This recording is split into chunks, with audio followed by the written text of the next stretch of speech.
Chapter 8. And the Lord spoke to Moses, Go to Pharaoh and say to him, Thus says the Lord, Let my people go, that they may serve me. But if you refuse to let them go, behold, I will smite all your territory with frogs. So the river shall bring forth frogs abundantly, which shall go up and come into your house, into your bedroom, on your bed, into the houses of your servants, on your people, into your ovens, and into your kneading bowls. And the frogs shall come up on you, on your people, and on all your servants.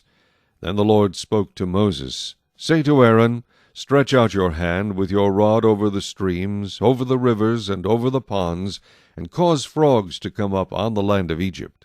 So Aaron stretched out his hand over the waters of Egypt, and the frogs came up and covered the land of Egypt. And the magicians did so with their enchantments, and brought up frogs on the land of Egypt. Then Pharaoh called for Moses and Aaron, and said, Entreat the Lord that he may take away the frogs from me and from my people, and I will let the people go, that they may sacrifice to the Lord.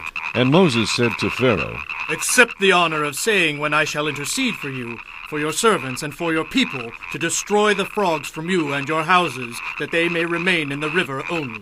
So he said, Tomorrow. And he said, Let it be according to your word, that you may know that there is no one like the Lord our God. And the frogs shall depart from you, from your houses, from your servants, and from your people. They shall remain in the river only. Then Moses and Aaron went out from Pharaoh. And Moses cried out to the Lord concerning the frogs which he had brought against Pharaoh.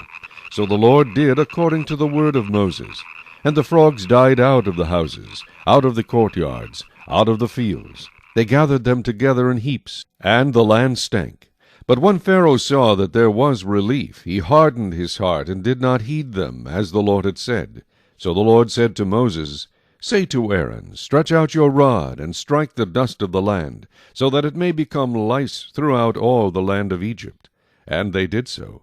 For Aaron stretched out his hand with his rod, and struck the dust of the earth, and it became lice on man and beast. All the dust of the land became lice throughout all the land of Egypt. Now the magicians so worked with their enchantments to bring forth lice, but they could not. So there were lice on man and beast. Then the magicians said to Pharaoh, This is the finger of God. But Pharaoh's heart grew hard, and he did not heed them, just as the Lord had said. And the Lord said to Moses, Rise early in the morning, and stand before Pharaoh as he comes out to the water. Then say to him, Thus says the Lord, Let my people go, that they may serve me. Or else if you will not let my people go, behold, I will send swarms of flies on you, and your servants, on your people, and into your houses. The houses of the Egyptians shall be full of swarms of flies, and also the ground on which they stand. And in that day I will set apart the land of Goshen, in which my people dwell, that no swarms of flies shall be there, in order that you may know that I am the Lord in the midst of the land. I will make a difference between my people and your people. Tomorrow this sign shall be. And the Lord did so. Thick swarms of flies came into the house of Pharaoh, into his servants' houses, and into all the land of Egypt. The land was corrupted because of the swarms of flies.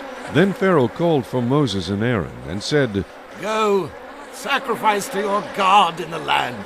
And Moses said, It is not right to do so, for we would be sacrificing the abomination of the Egyptians to the Lord our God. If we sacrifice the abomination of the Egyptians before their eyes, then will they not stone us? We will go 3 days' journey into the wilderness, and sacrifice to the Lord our God as he will command us. So Pharaoh said, I will let you go, that you may sacrifice to the Lord your God in the wilderness. Only you shall not go very far away. Intercede for me. Then Moses said, Indeed, I am going out from you, and I will entreat the Lord that the swarms of flies may depart tomorrow from Pharaoh, from his servants, and from his people. But let Pharaoh not deal deceitfully any more in not letting the people go to sacrifice to the Lord. So Moses went out from Pharaoh and entreated the Lord. And the Lord did according to the word of Moses. He removed the swarms of flies from Pharaoh, from his servants, and from his people. Not one remained. But Pharaoh hardened his heart at this time also, neither would he let the people go. Chapter 9.